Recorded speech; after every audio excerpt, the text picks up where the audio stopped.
Good evening, ladies and gentlemen. This is Jock here, and today we are going to be talking about fake guides. And this is one that a lot of people have asked me. They have, after reading Deadly Departed, they've written in about it, and colleagues of mine have asked me to go more in depth into it. And this is not something that's really easy that you could just go and learn in a course or a book. It's something I've mentioned many times before that has to be developed over a long period of time.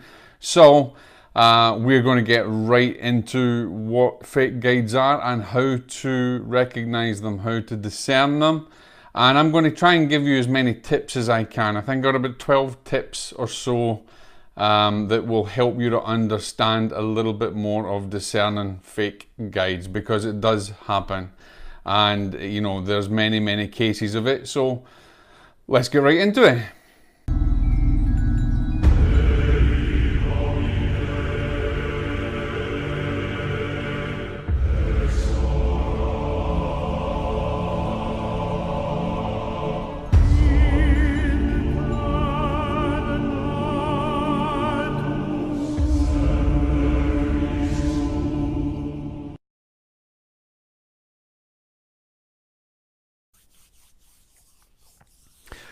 Okay guys, so welcome back, and as I did mention, we're going to get right into fake guides.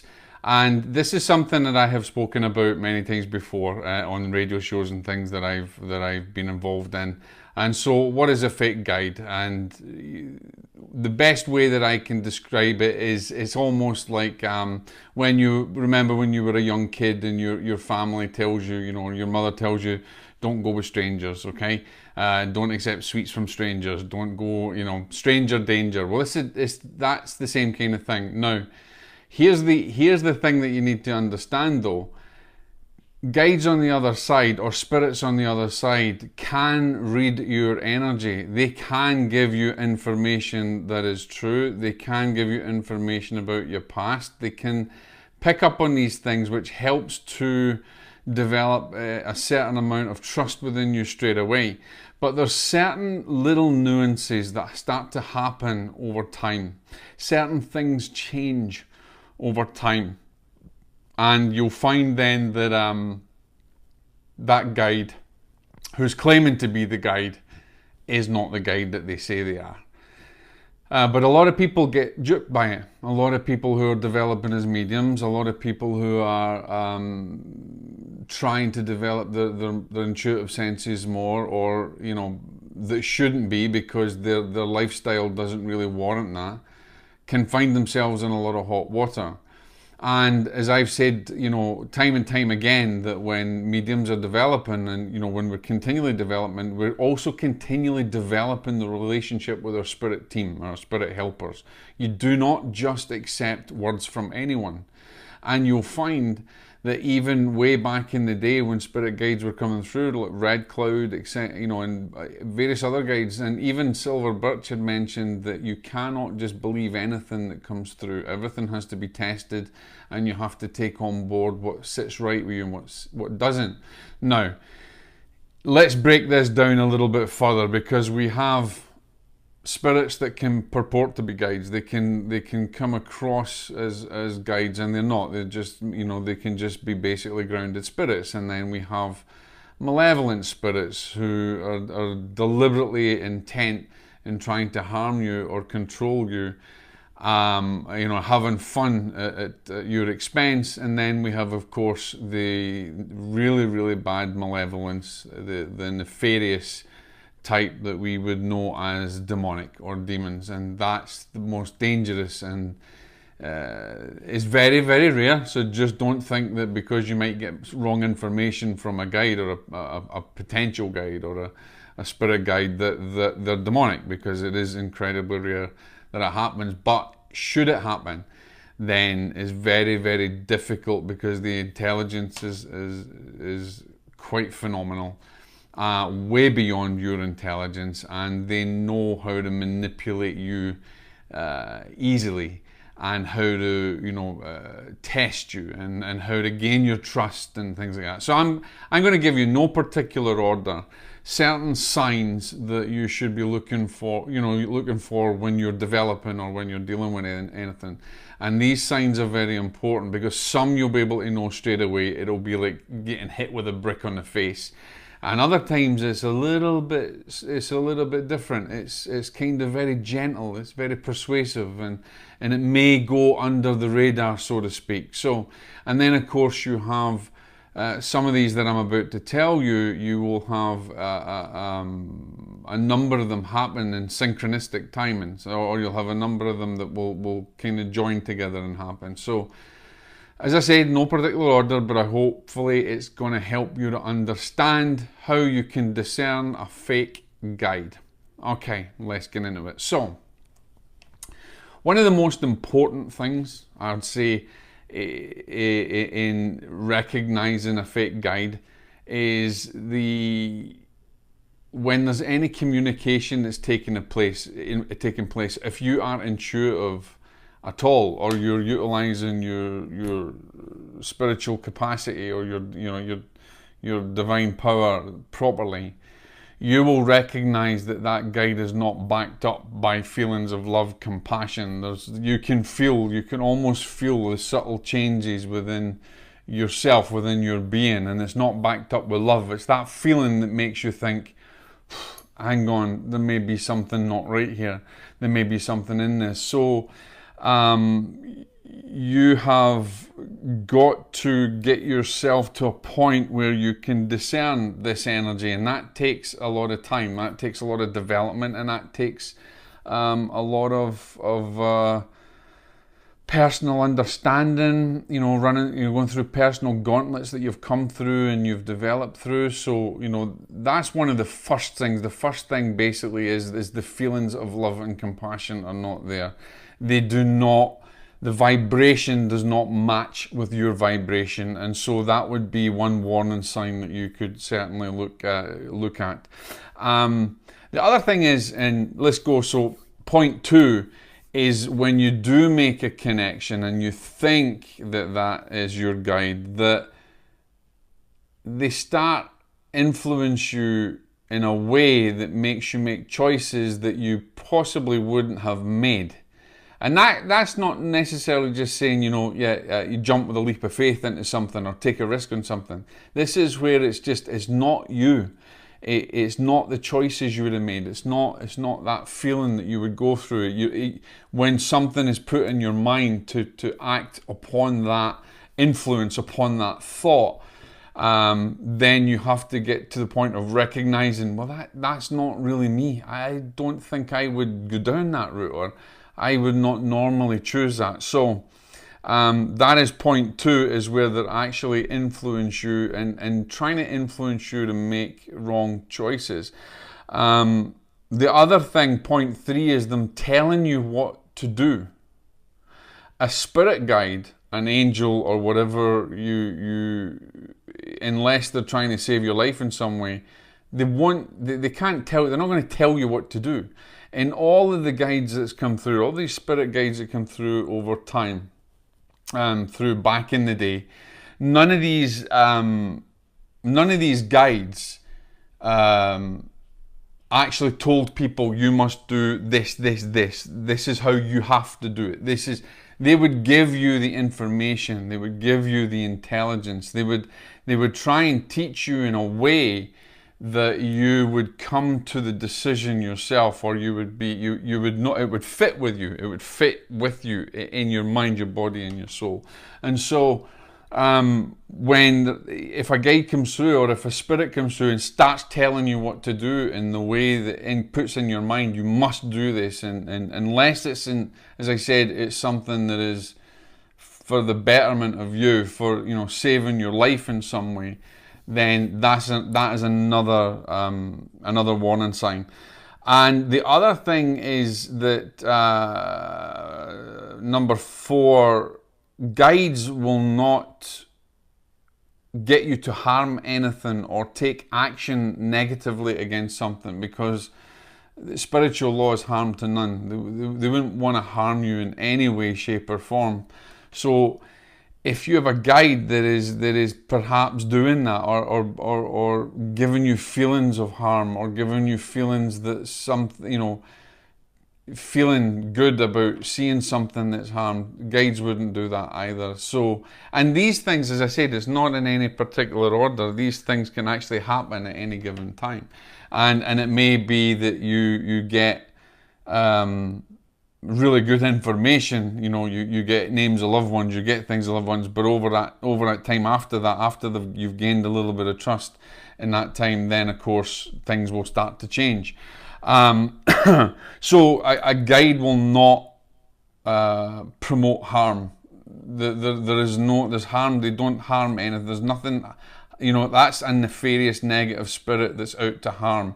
A spirit guide and the right vibration, the right spirit capacity has harm to none.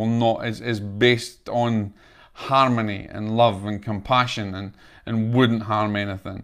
A nefarious, negative, malevolent guide would therefore go down that opposite route. And again, that's just an opposite, as I said before, the opposite things. So the other thing is that a guide, I suppose this is the fifth point, is a guide's always going to promote love and harmony. Love, harmony, and compassion. Love, forgiveness, and compassion. There's the three tenets that I tend to try and live by. And a guide will always want to promote that. So when you know that you're working with a spirit guide, you have the feelings of love, forgiveness, and compassion, and you feel it for other people, and you don't have any negativity towards other people. But of course, if you are being influenced by a negative spirit, if you're being influenced by a negative guide, or a spirit who's claiming to be a guide, or even, as I said, could be even worse, a demonic entity, they will not promote love, forgiveness, and compassion. They will not want you to understand that or feel that side. So that's really, really another big warning sign. The other warning signs, just moving on quickly because there's a lot to go through, is people talk about, and people who are, I think this would be the sixth point, would be when you hear voices. Now we talk about in a psychiatric side of things, or when people hearing voices, they're put into some kind of mental obsession or a mental disturbance in some way, but it could actually be spirit intrusion. But often, if it's a negative spirit, if it's a negative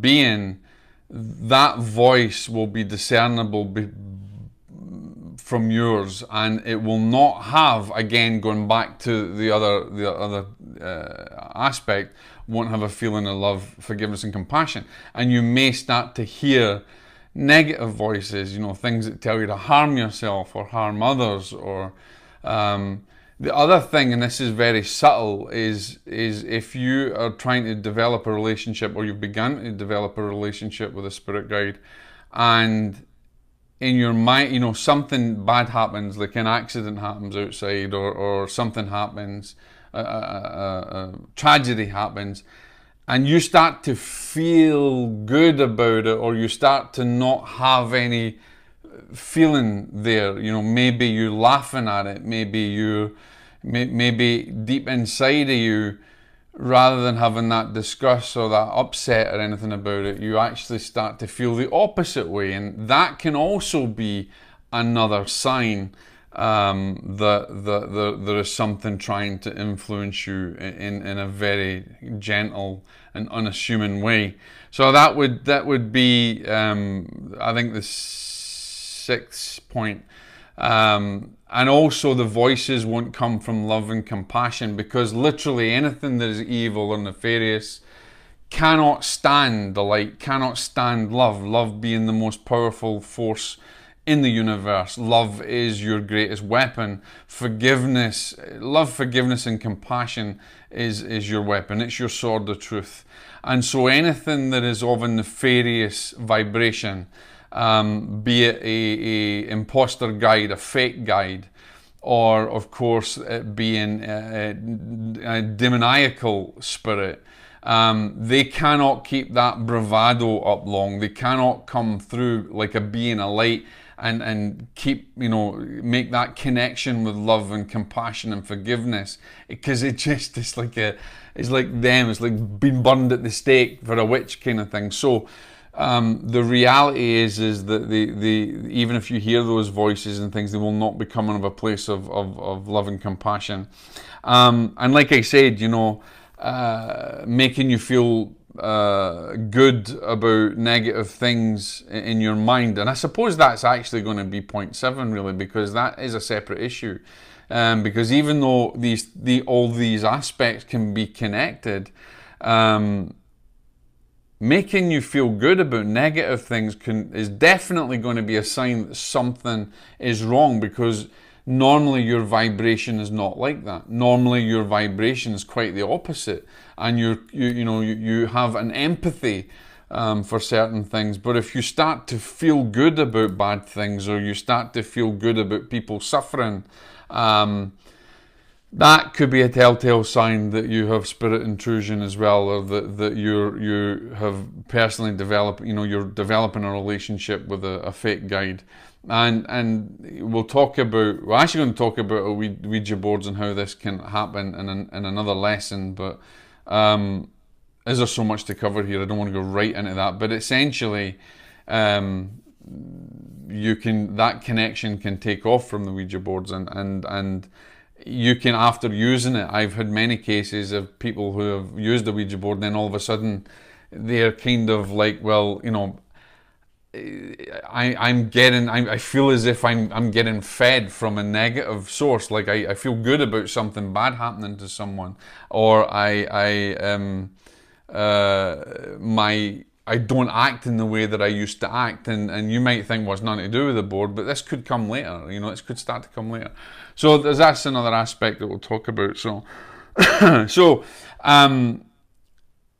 when you're sometimes people don't realize, this will be the eighth or the 9th step, really, and this is really important, because when you are being influenced, when a spirit has made a connection and started to develop that relationship with you, and you're making a connection on a deeper level, you will start to be influenced. But the influences will already have a certain power over you, because you've developed the relationship over a period of time. And almost, if you imagine like it's a weed that's strangling a flower, because you have created a relationship there, this level of influence is stronger on you. So that influence will make your thoughts, it will make you want to take wrong choices. You'll start to go down a path that you would not normally go down. You'll start to think about changing your life in another direction that you would not normally feel right with. And that can be another sign that there's perhaps a bit of spiritual influence there as well. Now remember, not just one thing is going to be, boom, this is what's happened to me, so I must have an obsessive spirit, or maybe there's a demon trying to get to me, or it could be a grounded spirit. You have to look at all these signs in conjunction with everything that happens in your life, all these synchronistic things that are happening that will give you a picture. You can't just take one thing and say, that's it, I'm obsessed, or a couple of things that happen, that's it, I'm obsessed, because there's always going to be another aspect. There's always going to be another explanation, a scientific explanation, or an explanation based on your emotions, or based on what you're going through and things like that. So, and the other thing that and I've had experience of this actually. So we're on, I think, the 10th point is, if it really, well, actually, we'll save that one. I need to remember that. So save that one to the end, because I want to talk to you about that one. So let me go back to your feelings. Your feelings are more important. So you'll also have, so this will be the kind of the 9th or the 10th. I've lost count anyway. So you'll have a false sense of security. And that's really weird, because the false sense of security can make you, it's a bit difficult to try and comprehend, but you'll feel safe in the negativity. You'll feel safe being in the darkness, the depressive state, or the negative emotion. So, but it'll be quite strange. This is why I'm saying this is very difficult to try and just pinpoint any particular thing, because it depends on who you are spiritually. It depends on how vibrational you are, what level of vibration you're at, and your awareness level, your development of your own divinity is how you feel these things. So it's very difficult when you're feeling a false sense of security. It's a bit strange to explain it, because you'll almost feel safe in the negativity, and it doesn't sound cohesive, I know, but it does happen. It's like a feeling where some people will just be happy in their misery. It's like that. They'll be happy in their misery, and I don't get that, actually. So it's quite crazy. So that is something that's quite difficult to try and understand.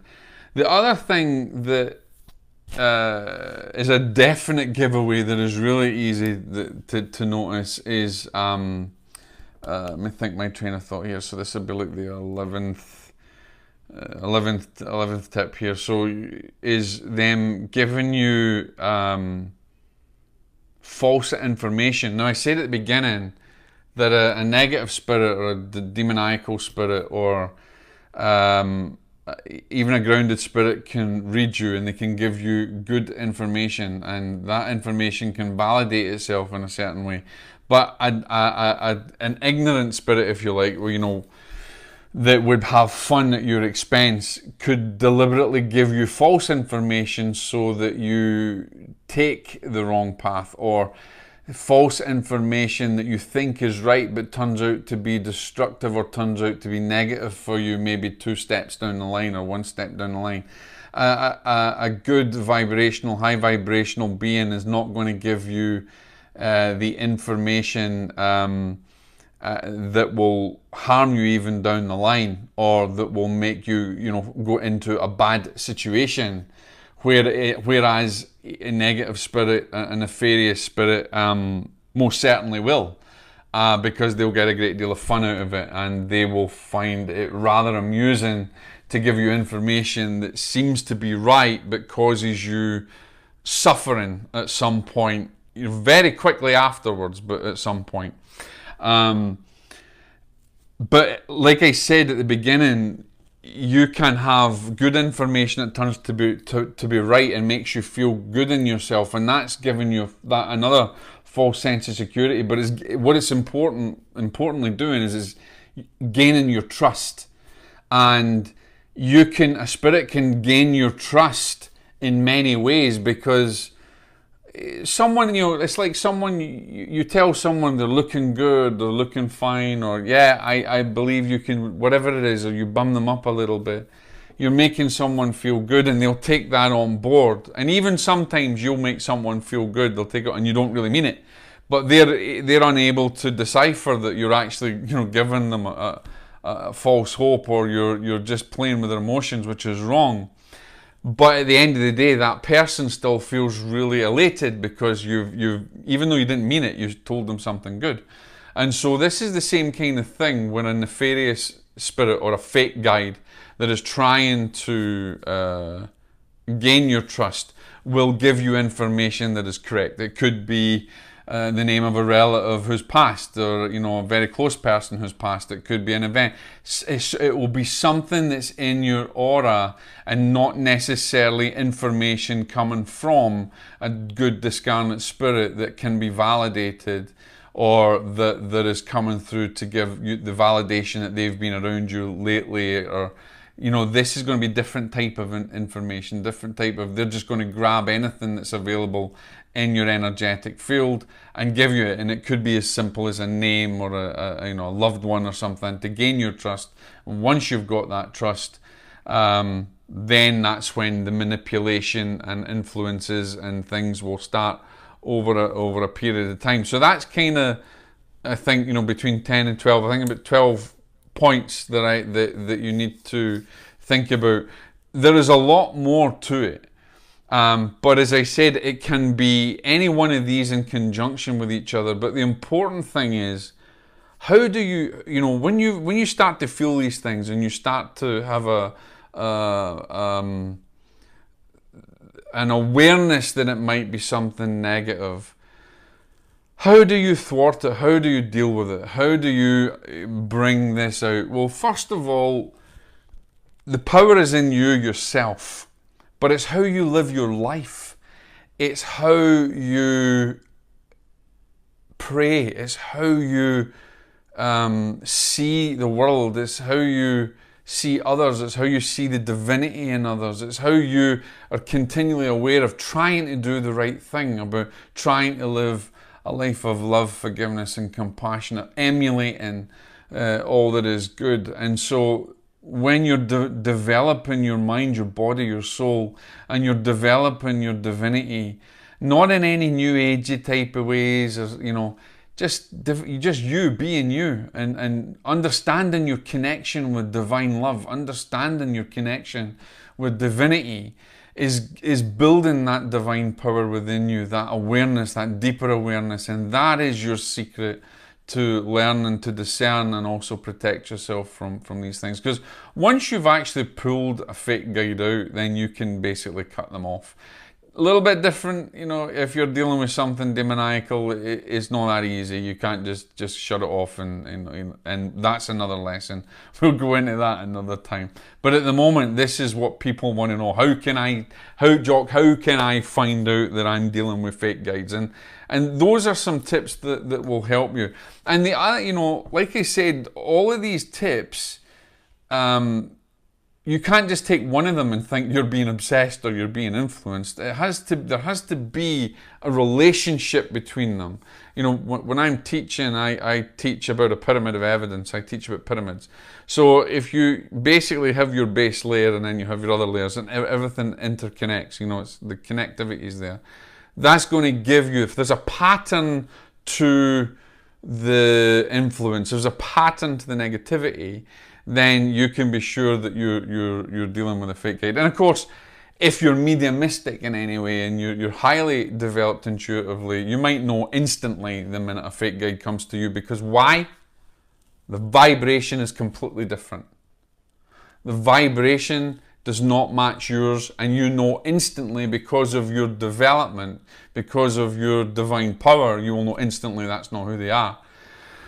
But there are many people that are not at that level that are trying to develop, and they want to develop their spirituality and their spiritual gifts. And so they need to know these things. They need to be aware of how they can tell the difference in influence. Now remember, influence is very subtle, and a lot of people will not notice it. It will go unnoticed for a very long time.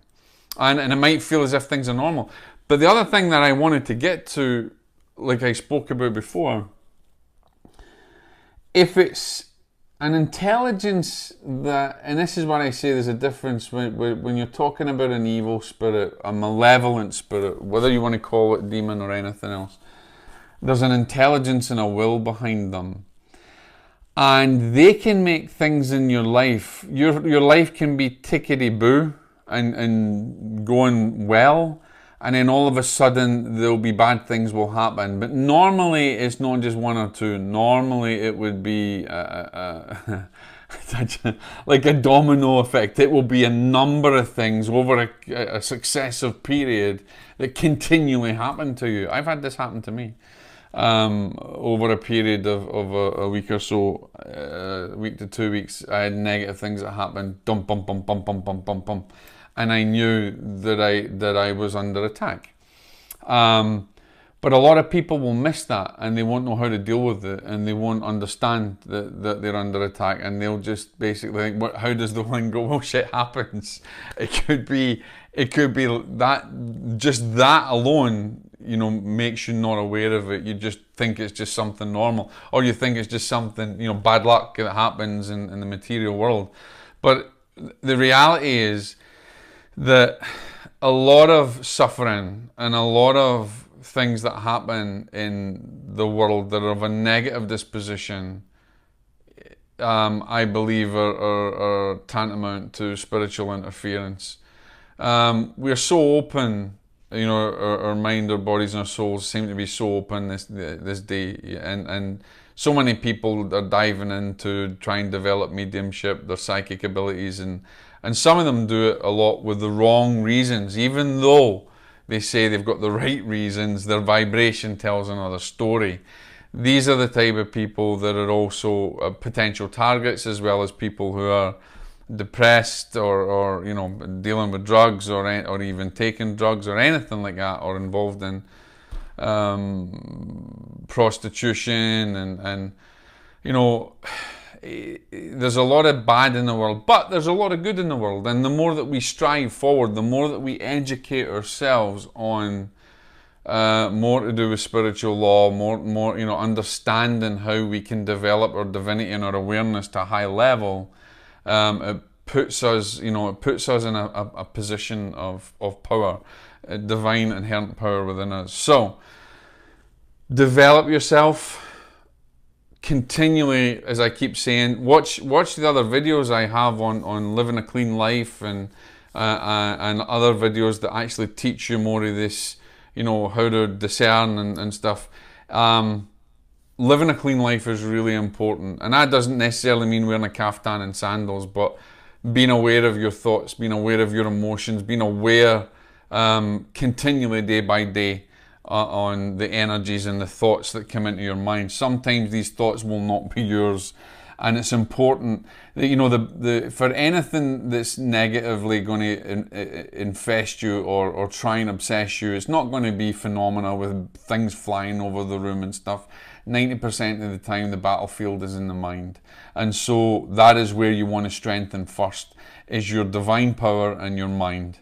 Your mind, your body, your soul. Your body comes later, but your mind and your soul. You want to develop your divine power and the power of, you know, understanding your mind and understand the awareness, so that you can pick up on those subtle changes and those nuances. So that's all I can think of at the moment. There's probably a lot more I can go into, and I will do as much as I can. But if you've got any more questions, those are just some little tips, some information that might help you to be able to discern a fake guide and to understand. These guides can come through Ouija boards, they can come through in your dreams. You can ask. Remember as well, when you're asking, you're creating a connection as well, and you're putting the thought out there to the universe that you actually want to communicate, you want a guide. People are so desperate for guides, it's unreal. And if you're so desperate, you're putting that signal out there, you want that guide so badly, anybody on the other side, depending on your vibration, can answer your call, but it might not be the call that you want to pick up. So think about it. Remember, development means divinity, means developing yourself and your whole, your mind, your body and soul. If you've got any questions, come back, ask me. I'm willing to teach as much as I possibly can to help make you more aware. If you're new to the channel, please subscribe below, because there's a lot more coming. I make these every week, and if you've got burning questions that you want to learn about the paranormal or the afterlife, then ask me, because I won't hold nothing back. I'll tell you as much as I possibly can. Have a wonderful evening, guys, and God bless.